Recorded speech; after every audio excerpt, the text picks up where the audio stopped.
Here we have the functions the square root of x for f of x and x squared minus 4 for g of x. Again, we're finding the explicit equation and then finding the domain.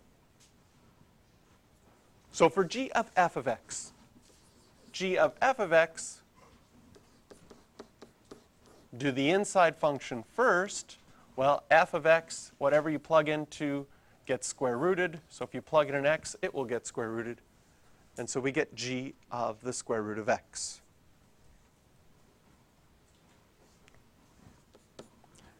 Then g of x says whatever you plug in, you square, and then you minus 4.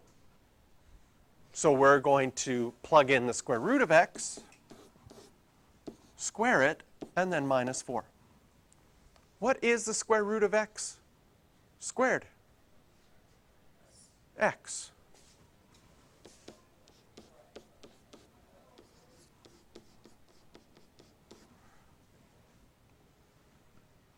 And this is where things get a little tricky, because here's our explicit equation. But the domain of this explicit equation, that's a line, right? The domain of a line is normally, well, is always everything. But in this question, we have to be careful, because at this point right here, you're not allowed to put every x value in. You're not allowed to take the square root of a negative. And so at this point, your domain is being told that x has to be bigger than or equal to 0. So when we get down to here, we still have to say that the domain is when x is bigger than or equal to 0. Because we have to check back at every step in our equation to make sure there's no non-permissible values. And even though there's no non-permissible values in the explicit equation in the end, earlier on in the equation, we were restricted to only positive values, because you can't take the square root of a negative.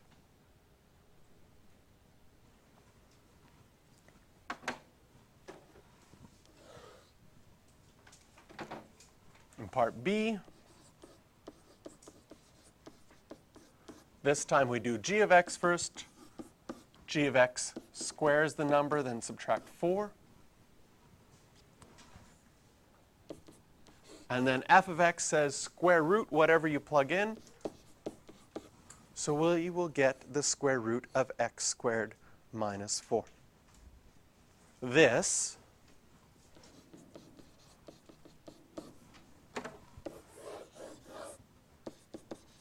is our explicit equation.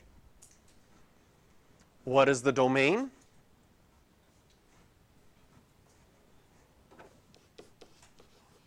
Well, to find the domain, and this is connected to what we did right at the beginning, the inside of a square root has to be positive. So we need to solve when is x squared minus 4 bigger than or equal to 0. Thinking about that, that's like saying, well, if we make it equal to 0, then we get x is plus or minus 2. We can set up our number line. Fill in those circles because it could equal 0. Plug in 0. 0 is false.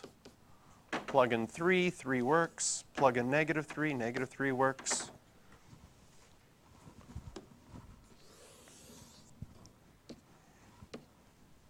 And so our domain will be the solution to this.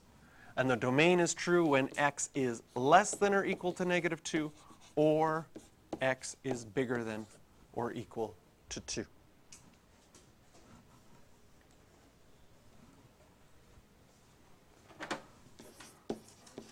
So now for practice, do the rest of 6